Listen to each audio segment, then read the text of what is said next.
absolute pure joy. I wonder what that feels like. Well, Rasmus Højlund is in the same boat as a lot of us as Denmark go into the playoffs, but he was not a sore loser. Here he is congratulating his Napoli teammate Scott McTominay, saying, "Congrats, mate, well done."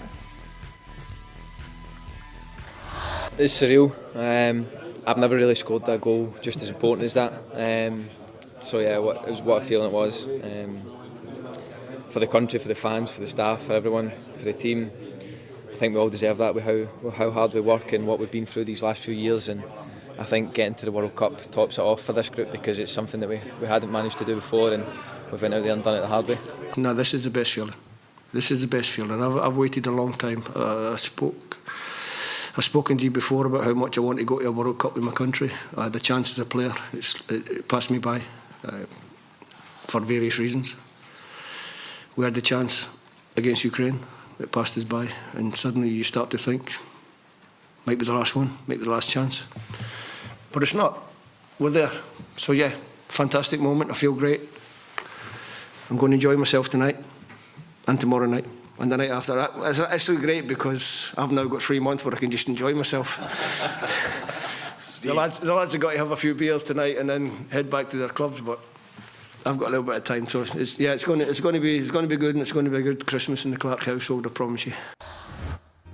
Well, just to put into perspective exactly the miracles that Scotland pulled off, they got Craig Burley to tweet a picture with Stevie Nicol, and yes, he is smiling. Look at that. He's smiling, and it got everybody weighing in on it. Someone say, what the hell is wrong with Craig's face? Somebody call a doctor. Because that's true. We definitely haven't seen a smile that genuine from Craig probably since 1998, that World Cup. All right. Well, here he is, our other favorite Scotsman, Don Hutchison, who I'm sure has dusted off his kilt, his tartan scarf, and cannot wait to celebrate with the boys. Don, of course, put into perspective just how wonderful of a moment this is for Scotland and Steve Clarke. It's amazing for him, obviously, but it's amazing for the fans, I think, who's went through a lot of years of hurt. 28 years. He talked about missing out as a player. I missed out twice. We lost against Holland in a playoff final, missed out against England in a playoff final as well. So a lot of pain along the way.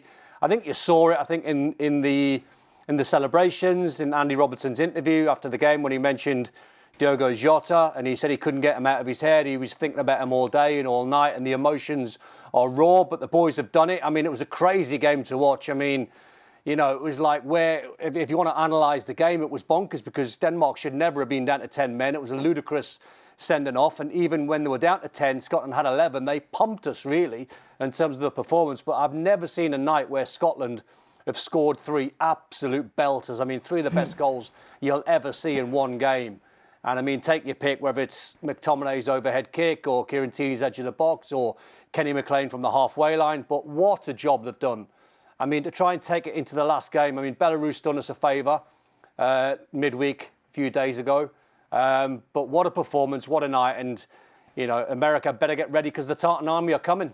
Oh, they are coming, and they will be full of song and bagpipes and kilts, and we cannot wait for it. But just one quick thing too, Don, because of course the boys on the show were talking about it, and I felt like they were caught in between celebrating the moment, but also from an analytic standpoint, not loving the fact that Scotland haven't been playing the best of football. And that's what you want to know when you're going to your first World Cup in so long. Where do you stand in that? No, I stand on just get there. It's obviously nice to play well, but if you're Scotland, who cares? I've just said there, they got pumped really when it was 10 versus 11. Who really cares? Who honestly cares if you're a Scotland fan or if you're a team that hasn't made it and you've played really good football and you've excited along the way, but you've not made it to the World Cup? You're devastated. So the bigger picture is, forget how they've played just for now. Enjoy the moment. As Steve Clarke said there, and he's going to enjoy the next 3 months until the draw's made, until they'll actually get to the World Cup in America, find out who the opposition is. Craig was lucky enough to play against the Brazils, bring on them, and just absolutely have a blast in the tournament because they've done it. Who honestly cares? And if you want to try and go down that route of how they've played or any tactical analysis, fair play if you want to go down that route. I'm all just the route of qualifying is the most important thing. Qualifying is the most important thing. Don't we all know that? We'll take your word for it. We'll take your word for it. Don? If you say so, Don. If you say so. I would say that down that same path and down that same narrative, I would just mention that in watching the images from Hampden Park, as the game started, as the game was going on, as the emotions were going all over the place, and you're seeing the environment in that stadium, and then the celebrations that come after the third and, of course, the fourth goal, that provided me with a healthy amount of jealousy. Yeah, oh yeah. Yeah.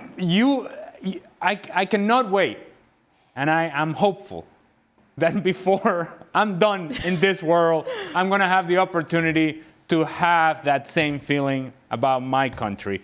Because the emotions of going to a World Cup, Shaka knows what that feels like. The emotions of going to a World Cup or even seeing your team or your national team going to a World Cup, you've experienced that with Jamaica. I haven't experienced any of it. Not as a player, not as a fan, never, ever. And I just want to have that moment. Call me selfish, if you will. But you see those emotions at Hampden Park and you go, man, I wish I was there. I wish I was there. I have no connection to Scotland whatsoever. If you want to call, feel it. If you want to call my connection to Scotland, Craig Burley, that's not a connection at all. Stevie Nicol. Well, yes, I'll take And you're Stevie. kind of in tartan vibes today, Ale. Did you plan that? I was feeling Love it. that. But I'm watching as the game is going on, and you are feeling it at home. Yes. And again, I have no connection to Scotland whatsoever.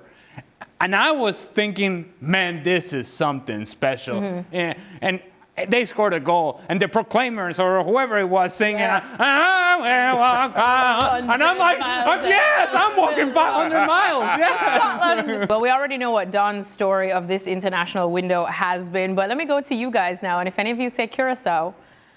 Well, Curacao is in Gab's list. I think we have to give honourable mention to Haiti, as you mentioned during the highlights. Kind of given that everything Haiti has endured over The last decade. as long as you can remember, the political situation, and that's putting it as nice as I possibly can, that sees them not being able to play any games on home soil. They as well were hit by Hurricane Melissa a couple of weeks ago. They have just endured such a horrendous time. And now for them, first World Cup since 1974.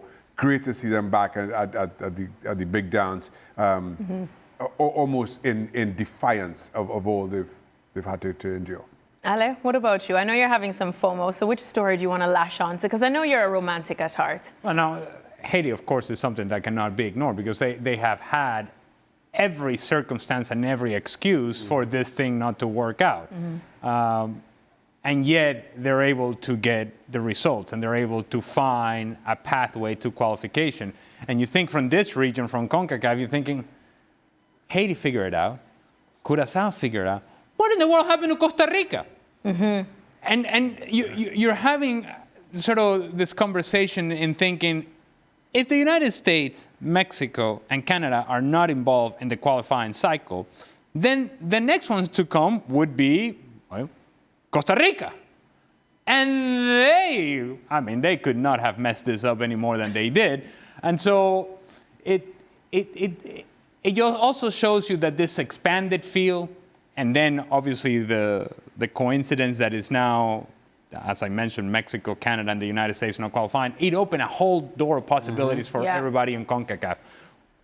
That's why it makes it so disappointing for Trinidad and Jamaica, because Curacao, out of nowhere, the program in Curacao was nearly non-existent. And I mentioned last night in Football Americas, they organized themselves. They put a plan together. They said, okay, we're going to look any sort of nexus or connection to Curacao. Your grandmother, somebody else's grandmother, your cousin, whatever the case may be, whatever that connection is with Curacao, we're going to put a plan together and we're going to convince you that you're not going to play with the Dutch national team. Come on, play with us. And look at the pathway to the World Cup. And Dick Advocate gets involved. And it just shows you that if you organize yourself, you get the right players, you get the right people making decisions, and then you put together the circumstances that I just mentioned in the qualification cycle for this specific World Cup, Curacao and Haiti managed to do just that. Ale was really one of my favorites until he started mentioning Curacao. Wow, you really let me down there, Ale. You know I go for Vino Tinto. Unlike Curacao, Jamaica, that tried to do the same thing. We're still in the playoffs. And speaking of the playoffs, the European playoffs, this is how it's going to look in UEFA. Some of the teams that have qualified, it is definitely going to be a juicy matchup here or there. The draw will be held on Thursday. Don, I'm going to come to you for this one because you know if it's one thing this show always needs, it's your percentages. So what's the percentage of Italy now? And keep in mind, Gab is nearby. He knows where you live. What is the percentage of Italy being able to pull off something they haven't been able to do since 2014, and that's qualify for a World Cup? Words that I didn't think we would ever have to say. I mean, they should do. I mean, I was with Gab last week on the pod, and it was like, you look at the calibre of players that are playing for the national side, and they're amazing. So somehow, like Ali said there, somehow you've got to try and formulate a plan and get their act together, because individually, they're too good not to be at a World Cup. They've just got to try and gel, and Gab will know the backstory and who they might get in terms of, you know, who's the team that they're more likely to get. But Wales are in there, Northern Ireland, Republic of Ireland in there. There's a chance that Wales might meet Republic of Ireland, so that's going to be tough on either of those. But the Italians should make it, surely. What's the percentage of should make it? What's should? Are we thinking like a 60%? I mean, no, higher. It has to be higher. It has to be a 90%. Oh. It has to be. That calibre of player that they've got. It has to be high. Gab, 90%? You don't even seem that confident. I mean, look, right now I'm very, very down. I can tell myself that Italy won every single game in qualifying except for those against Norway, when they won't be playing Norway and they won't be playing, you know, the other top seeds.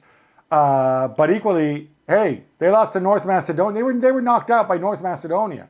So in one-off games, anything can happen. So you're not going to be confident. I am not a Rino Gattuso guy. I don't like the way that some of the things he said. I don't know that he's necessarily the right guy to get the best out of them. I would seriously consider make a change, get somebody in as a game manager just for these two games, and then figure it out later. You can't screw up this World Cup. But, you know, even with that, like Don said, you know, rationally, a team ranked that only just slipped to number 12 in the world in the FIFA rankings, they should walk this rationally. But football's not rational, and you can be your own worst enemy. And as we've seen many times, supposedly weaker teams can simply outplay you on the day. And that's what's happened to Italy in the past.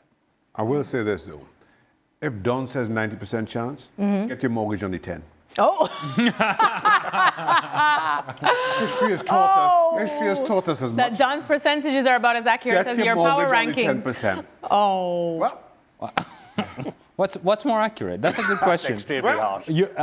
Don's percentages or your Power power rankings. easy. I'll tell you what's not accurate, though, our geography. 90% my power ranking. All right, well, there'll be plenty Throw your more mortgage on talk. the 10. There'll be a lot more talk about the UEFA qualifiers and playoffs, as well as Concacaf, and more on the next edition of the Gab and Jules podcast. It's dropping on Thursday.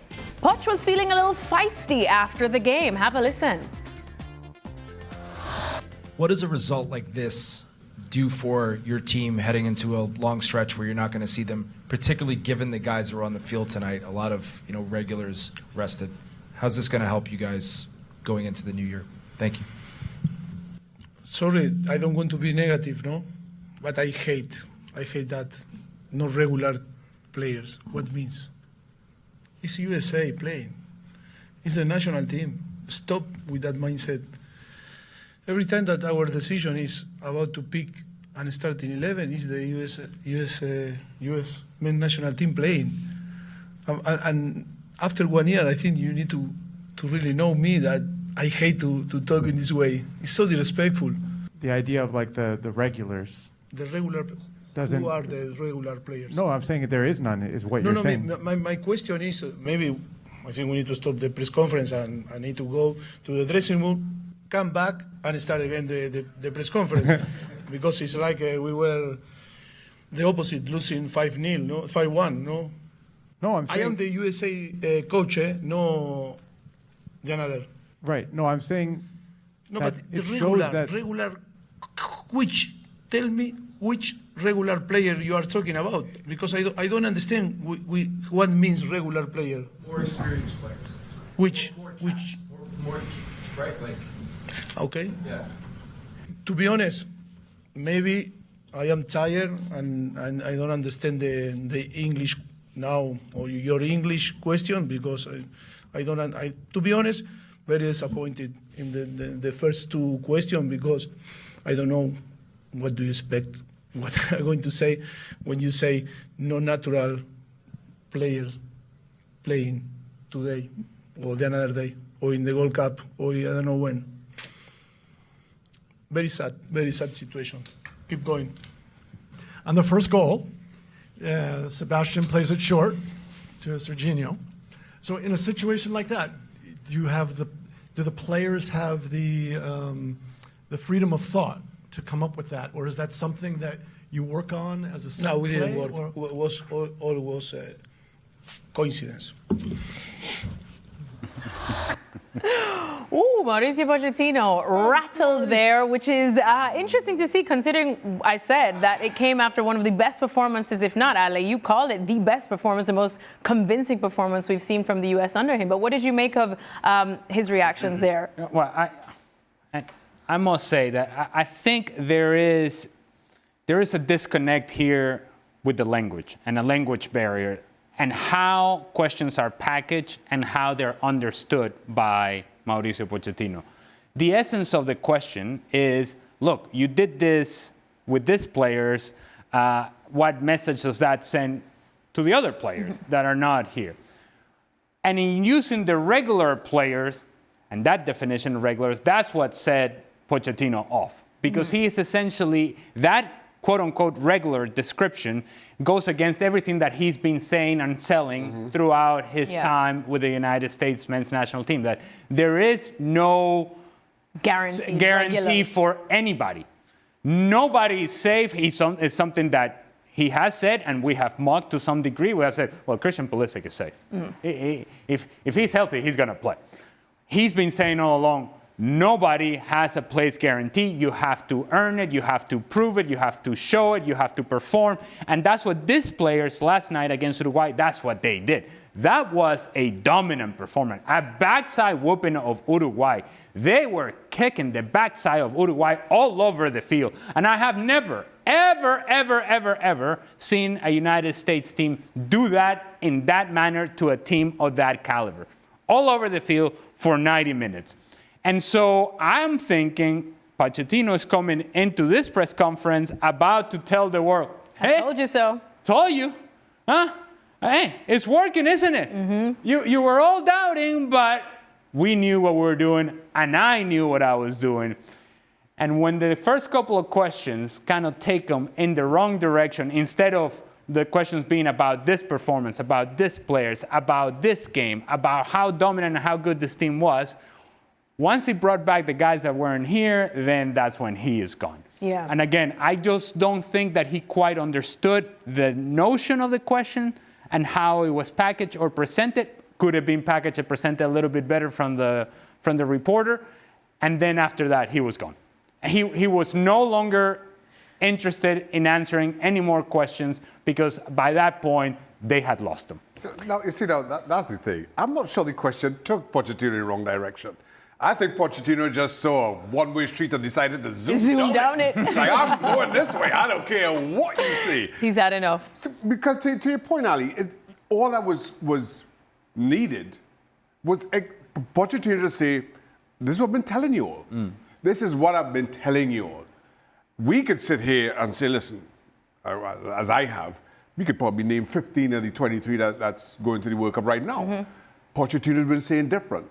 And this performance proved him exactly right. Yep. And that's all he had to say. Not go zooming down the one way, straight up Frederick Street as he did. I don't get it. He has, after this performance, by this group of players, and mind you, this group of players that played this game against Uruguay, for those that covered this team regularly, the thought process was, well, why is he making 9 changes? It was like the secondary choice of players. It wasn't even the players that played against Paraguay. It was a bunch of changes that had been made. So it wasn't even like the regulars and the second to the regulars. It was like the third to the regulars. And you provide this sort of performance and you provide this sort of result and you have this sort of match against Uruguay. And I thought it was going to be, in his mind, validation for everything that he had done. And he has now all the leverage and all the power. And he wanted to demonstrate and show all that power for everybody. And then the first couple of questions happened, and he was gone. He was gone. All right, guess what, guys? The weekend is upon us, and club football is back. Here are the odds for the Premier League title favorites, and Arsenal still firm favorites to win what will be their first title since 2003. We'll see if they can do that. Well, let's welcome back in Don and Gab for this one. Now, Don, last week on the show, and I know Shaka doesn't have a lot of faith in your percentages, but you gave us a 50-50% for either Arsenal or Manchester City after what we saw from them to win the title. So after the news that we got from this international break, with the fact that Gabriele was in action with Brazil and now he's going to be out for at least a month, does that peg Arsenal back a bit now, or is it still 50-50 for you? No, I think it's still 50-50. I think they've got players that can come in. I mean, no one's Gabriele for them. I think he's one of the most important players for Arsenal. But City have got a very tough game away at St James's Park against Newcastle. North London derby coming up for Arsenal. So I just think it's very, very early. The start that they've had has been magnificent.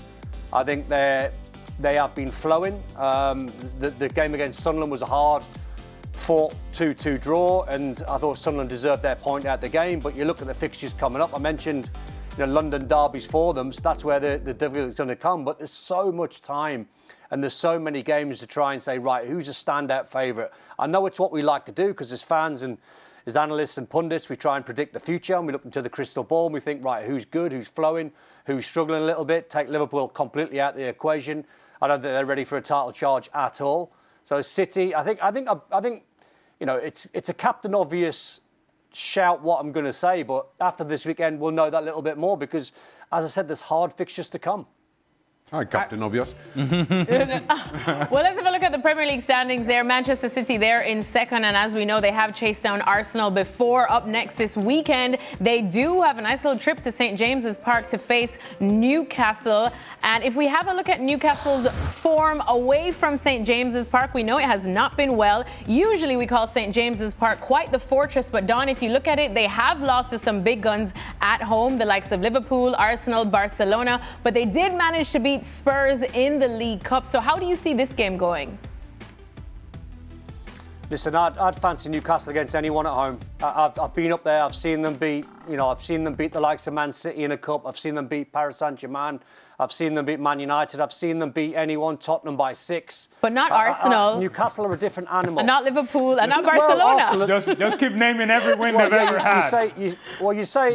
You say not Arsenal, but not Arsenal this season. They beat them there last season and the season before. So you're looking at a microcosm of a fixture when you say, well, they can't beat Arsenal anymore. Well, only one game, because they've beat them plenty of times over the last couple of years. So but this season's the one that matters, Newcastle are a different animal when they play at home. All right, let's go to our other Newcastle guy. Shaka, what do you think then on this one? Because I know... To Don's point, both the winners against Arsenal and Liverpool came in injury time at the very end of the game. So, and Liverpool were flying high at the time when they went to St James's Park and won. Arsenal are flying high all season long. Are Manchester City the equivalent of early season Liverpool and current Arsenal? No, I still think no. I still think Arsenal are the best team in the league, bar none. So now the question is, do Manchester City, as good as they have been, do they have what it takes to go to St James's Park and win?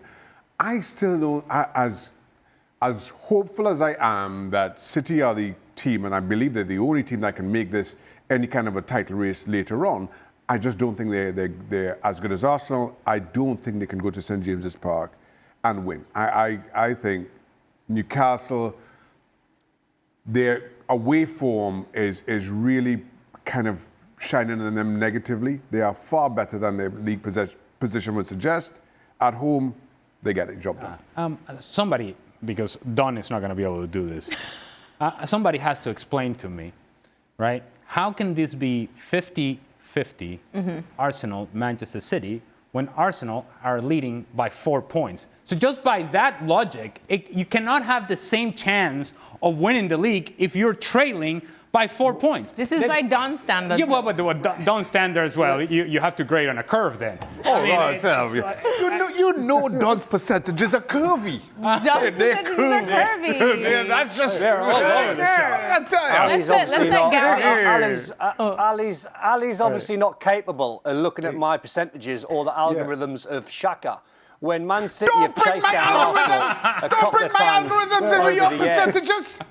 No, I'm picking them up. Mine are Shaka, I'm science. picking them up. No, you're not. I'm picking them up, Shaka. No, when you line them to your percentages, Ali you're can't not. get into gear. No. Ali can't get in. He can't get in the algorithms. It comes from a more. Ali comes from a more simplistic place. Ali looks at it very simply. He looks at the points tally, and he goes, Again. Arsenal are 4 points clear. They should win the title, and they will win the title.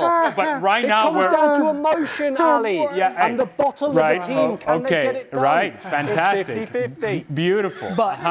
Okay, all of that is great. But my simple mind tells me that if a team is up 4 points, right now where we are, because the percentage is now, not 6 months from now, the percentage is now. My very simple mind tells me that team is more likely to win it than the other team. Gab, you've got the Italian hands up. Let's let Gab in because he's got the Italian hands up. Alexis said to me, Gabriel's injured. Let me explain. Does that change the equation? Now, you're overcomplicating this. Let's keep it in a simple way that ex-footballers understand. Okay. You guys all play golf, right? Yeah. Think Not very of it well, but as a handicap. Yeah, Ali, if you play off a 12 and Craig plays off an 8, then you have an advantage, right? Because it's a handicap. But it still might be 50-50. That's what he's saying. He's implicitly saying Gab, I appreciate Manchester City. Gab, I appreciate you trying to explain That's this. how math works. I appreciate what you're trying to do here. But if you think Don gave it that much thought as to somehow project this into a golf handicap, then you're really overestimating Don's ability to do simple math. I think Don gives it a lot of thought. He loves his percentages. I tell you what then, Ali, if you are so confident Arsenal will win the league, go and take £10,000 of your hard-earned money and go and stick it on Arsenal. Hey, how about you are that confident? Hey, how about you pay me the dinner you owe me that you haven't paid? Don't dodge the question. The bet you lost to me. The bet you lost to me. You can pay that, and then I will put the £10,000 on my hard-earned money. Good Lord. Do not dodge the question. That will be paid when I see you in the summer. Gabrielle's going to be a big loss for them. That was the question that was posed. Boy. All right. Should we leave it there? I have no idea what's going on. I got percentages aren't really my strength. I failed math twice. They're not done. Well, as you can tell, we love to have fun on this show, so do be sure to join us tomorrow. Ian Dark will be joining us as well as we continue counting down to the weekend ahead. All right, speaking of people who have been going through it, let me tell you, Javier Tebas, he has been tweeting about Florentino Perez and the NFL. He says, we've been hearing for weeks that today is a historic day for Spanish sport because the NFL is playing in Madrid. Front pages, specials, red carpet, fantastic promotion for the NFL in Spain with a Spanish stadium as a showcase. And the most striking thing, the stadium belongs to the same club that led the crusade of integrity against La Liga's official match in Miami. So if you don't remember, Barcelona were to play against Villarreal in Miami, but the two clubs were fine with it. La Liga was fine with it. Real Madrid was not fine with it. And eventually that game was called off. So this is Javier Tebas kind of linking the two. Gab, what do you make about Tebas' comments? Look, I have a lot of time for Javier Tebas, but on this occasion, as they say, he missed a wonderful occasion to keep his mouth shut. Because the reality is, Real Madrid had a very valid integrity argument. Whichever way you look at it, Barcelona give up a tough away fixture, and that is something that matters in terms of the integrity of the league. It's not like it goes away because then they rent out the Bernabeu for an NFL game. You're talking apples and oranges here. Secondly, and I think just as important, maybe Javier Tebas forgot the protest from the players. Those 15 seconds of silence, of doing nothing, they made their views very clear. And it's not just Real Madrid players or Florentino Perez's relatives, by the way. It was players throughout La Liga who protested against this decision and the way it came about. I might also add a third factor here, that this game, it's something the NFL plans months, years in advance. Not like the Liga game where they announce it, they make the deal, and then, oh wait, we don't have all the permissions. Wait, where's the permission from UEFA? Where's the permission from these guys? And everything ends up cutting so close that in the end, they have to pull the plug on it. And they pull the plug on it when? They pull the plug on it while we are playing. Oh look, maybe nobody will notice. So yeah, look, I appreciate it. This is big for you. Personally, I don't think it moves the needle. La Liga is a fantastic product, largely thanks to, or in part, certainly in part of the work that Tebas and his people have done. But man, let it go. Just let it go. This is nothing to do with it. Also, part of that quote later on in his statement, because the statement was a long one and thorough, he goes on to insinuate and make the connection that, look, Real Madrid is all about making this money and taking this money from the NFL, but they're against La Liga doing the same thing over in Miami.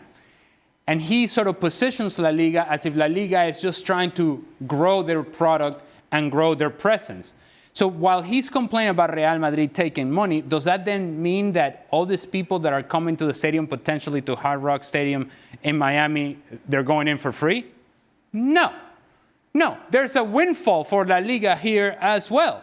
So you're criticizing this team for taking the money, but you are also about the money. Here's the other thing. If this is about growing your product, if this is about spreading the goodwill of La Liga, of getting more eyes on La Liga, they go into inner cities in and around the city of Miami and go and get kids to come and watch the game. And now you're fostering a relationship with the next generation of fans and have them come to the game for free. Are they going to do that? No chance. No chance. Right? So let's not try to point the finger at Real Madrid for making money when you're trying to do exactly the same thing by bringing the game here to the United States.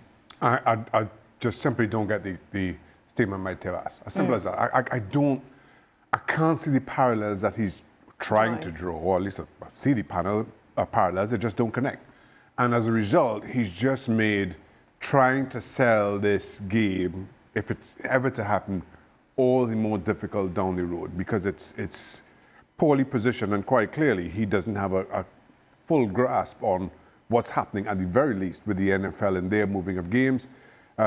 It's ridiculous. Well, Real Madrid will be back in action on Sunday when they play Elche in Alicante. That game coverage will be starting at 2:30 p.m. on ABC. Meanwhile, Barcelona will be back at the Camp Nou on Saturday, and that will be against Athletic Club de Bilbao. Ale Moreno and I will be in studio for that one. Oh, boy. Hello. Oh, boy. Yes. Speaking of Saturday, Look into my eyes. Is back. Yes, indeed. Our Dan Thomas will be returning to work on Saturday. And in case you forgot what he sounded like and missed his sultry vocals, here's a little clip from a past show.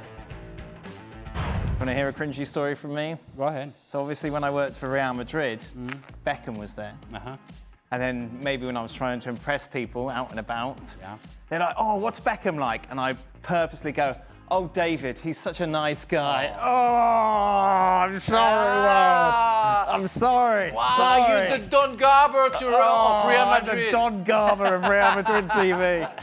But why, Dan? Because it made it like we had some sort of familiar relationship. And did you? But no, of course not. Of course we didn't have a relationship. I interviewed him once or twice. He would know who I was. But for some reason, I thought the ladies might like it. Yeah, all right. They didn't. Okay.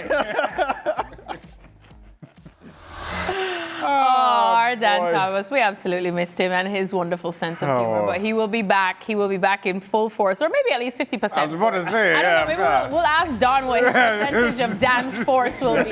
Well, according to Don, weekend. it's 50-50. 50-50. We'll see exactly what happens. Anyways, that's it for this edition of ESPN FC. But don't go anywhere because Extra Time is next.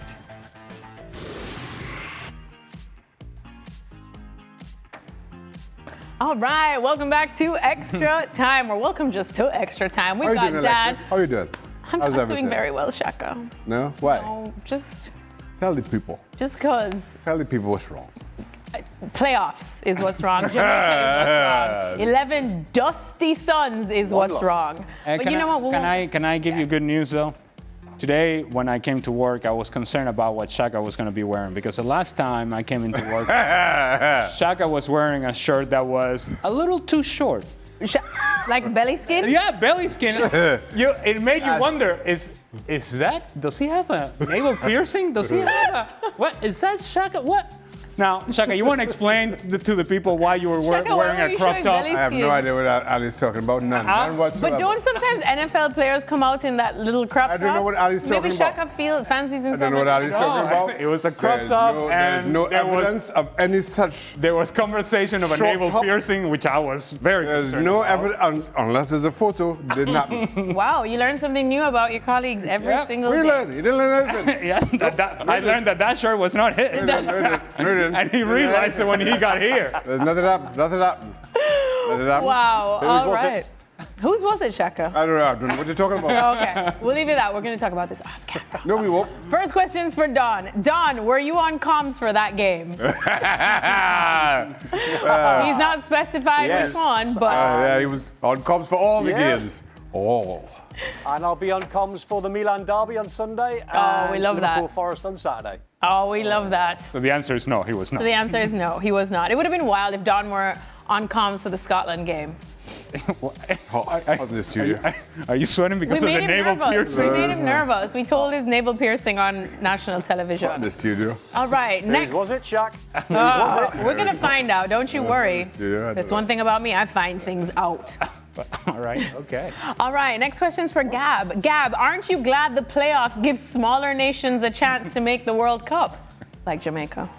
Like Italy. Yeah. That's implicit. Listen, look, we have to earn our place like everybody else. And, again, if you're an Italy fan, what really frustrates you is the manner, is the self-inflicted wounds time and again from not taking the ranking seriously. So you end up in a group with Spain, to playing like cack away against Bulgaria, thinking, oh, no problem, because we'll beat Switzerland, and then Jorginho misses the penalties in both games. There's a long history of this. This time around, I have to say, Norway weren't just a little bit better than Italy, they were a lot better than Italy, and they fully deserved to win the group. It's disappointing we didn't even attempt to try to close the goal difference gap, which is why our goal difference was like plus 12 and theirs was like plus 99 or whatever it was. But right now, we play like a small nation. We deserve the playoffs. Playoffs. You didn't even get playoffs. Me and Ali. Yeah, we're going to watch the playoffs just like we're Honestly, going to though, watch the World Cup. I do genuinely feel it for Ale, though, because he is in quite possibly the toughest confederation. Yeah, but we could not have found any. Please don't pander over here, because we could not have found any more ways to miss out on the playoffs as we did in this World Cup qualifying cycle.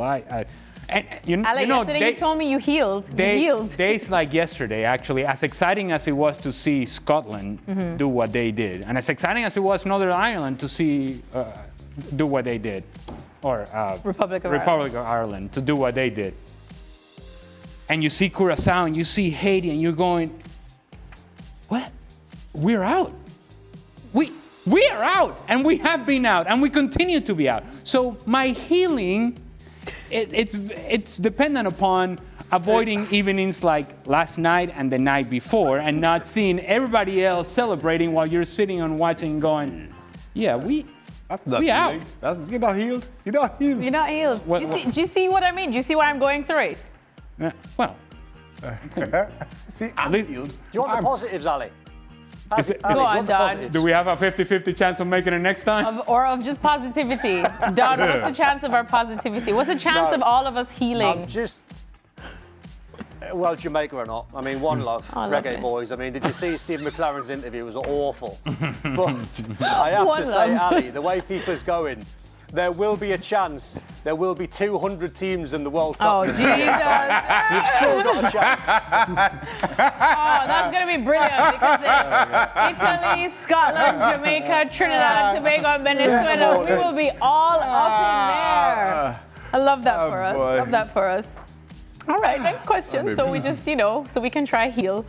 Next question. Tonight, the African Ballon d'Or winner will be crowned. Who is your pick between Hakimi, Osimhen, and Salah? And Guirassy, maybe, who wasn't shortlisted, but he had a tremendous season. And just as a sidebar, Hakimi has won the award. But who's your pick? Hakimi is my pick. Okay. Mine too. Okay. Gab? I have such a weak spot for Osimhen. Oh, yes. Look, if you're talking over the last 12 months, I know people have kind of forgotten this, but because he tailed off a little bit and had a bad start to this season, but that Mohamed Salah guy was pretty good too, right? So in the end, I think people vote for the African Ballon d'Or like they vote for the other Ballon d'Or, which is, who won the biggest things and who won the most trophies. And if you use that as your criteria, then 100% Achraf Hakimi. Don, you too? Going into the Club World Cup, I think they'd won the treble, just won everything. I mean, I'm like Gab. I mean, Salah's been brilliant, unbelievable. The soft spot there is for Osimhen because he's just such a fantastic number 9. But when you look at the way he plays, Hakimi, what he's won, I think it was the right choice. Next question, though, just because I know we were trying to heal, but now we're just going to fling some more salt out there. Ale and Shaka, which CONCACAF national team was the most disappointing during World Cup qualifying? Costa Rica, Jamaica, Honduras, or Trinidad and Tobago? I think I know Ale is going to go for Costa Rica. Yeah, it's Costa Rica. Yeah, 100%. Costa Rica has been a fixture in the World Cup and had to have been a fixture given the fact that you have the big three right now in CONCACAF not participating in the World Cup qualifying cycle. So the next best team historically would have been Costa Rica, and they would have been expected to make it directly to the World Cup, and to see them struggle in the manner in which they did.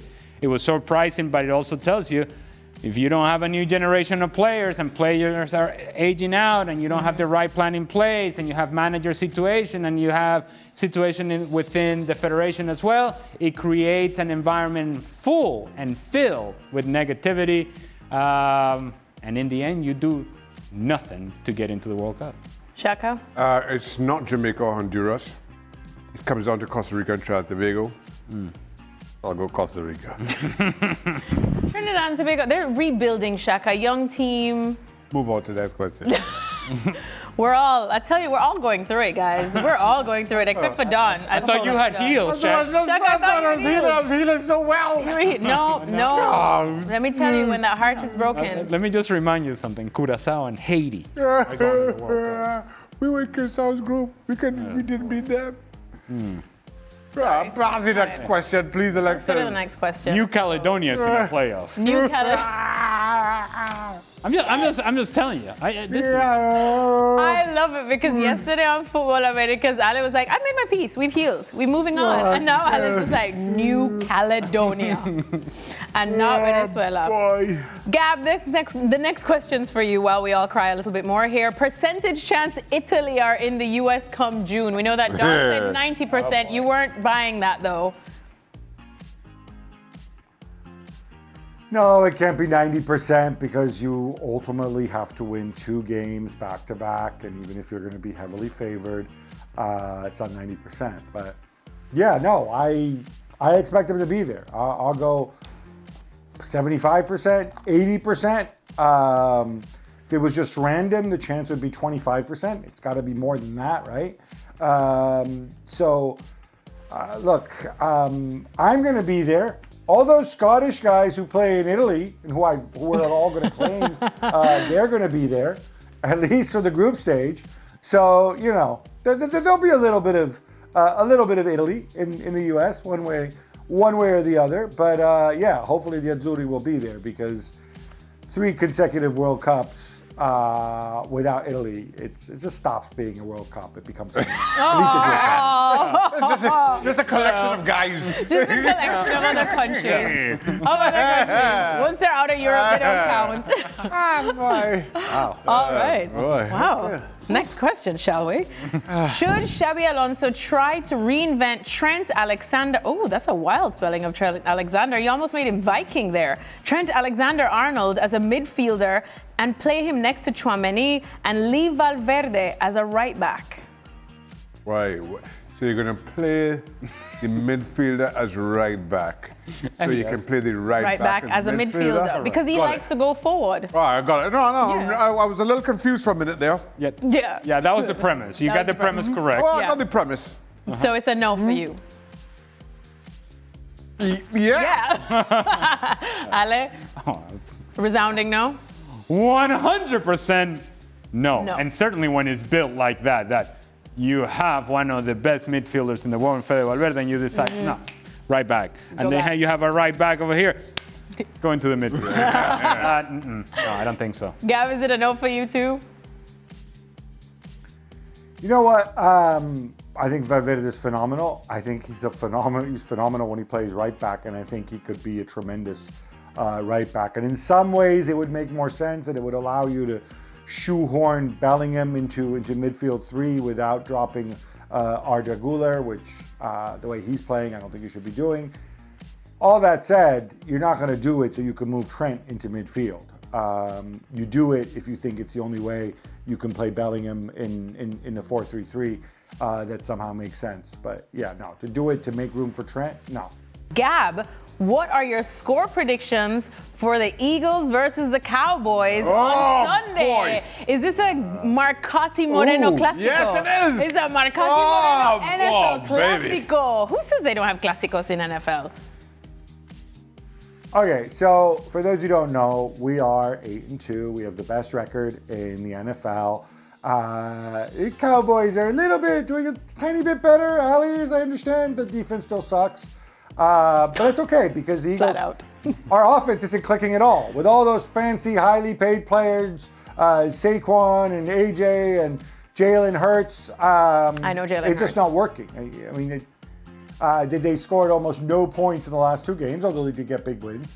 I would like to think that we would still beat the Cowboys because, yes, our defense is that good, but also because I expect Jalen and AJ and Saquon and Devonta, all these people, and Dallas Goedert to come together. I'm a little bit concerned Lane Johnson's going to be out, but no, it is the stinking Dallas Cowboys.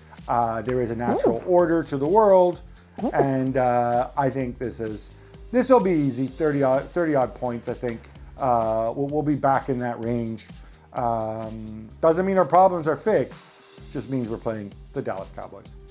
Ale. And so, how can you utilize the word stink from different perspectives and different angles? He refers to the Dallas Cowboys as the Dallas stinking Cowboys. Yes. And I'll refer to the Cowboys as they stink, right? Yeah. My Cowboys stink. Can't defend at all. And while there's been some changes and you have brought in players and you have done this and you have done that. It's giving Manchester United. Let me just say, my Dallas Cowboys stink. And so I expect the Philadelphia Eagles, sadly, to beat the Dallas Cowboys and put us out of our misery. That hurt. That hurts. By as much as Gab said, 30 points, I really don't know how to score NFL. If anybody has seen the Dallas Cowboys defending, it's an insult to defending. Can I just say though, the New England Patriots are 9-2. Eagles do not have the best record in the NFL. Oh, Shaka Hislop All right. from left field. The who? The what? The The 9 what? and 2. The 9 That's an and 2. AFC team. What? I'm going to ask Are you. they deflating balls again? No. You know, I don't know about that. Just that's all. That's I got a that's quick my question, Shaq. contribution. That's my What's the name of the quarterback for the New England Patriots? Drake May. Yeah! Oh, Shaka is. Good night, everybody. Good night, everybody. I'll see you all in Super Bowl Sunday. Naval piercings for everybody. Everybody. Not on tomorrow's show, but Ian Dark will be joining us. No naval piercings. Please tune in.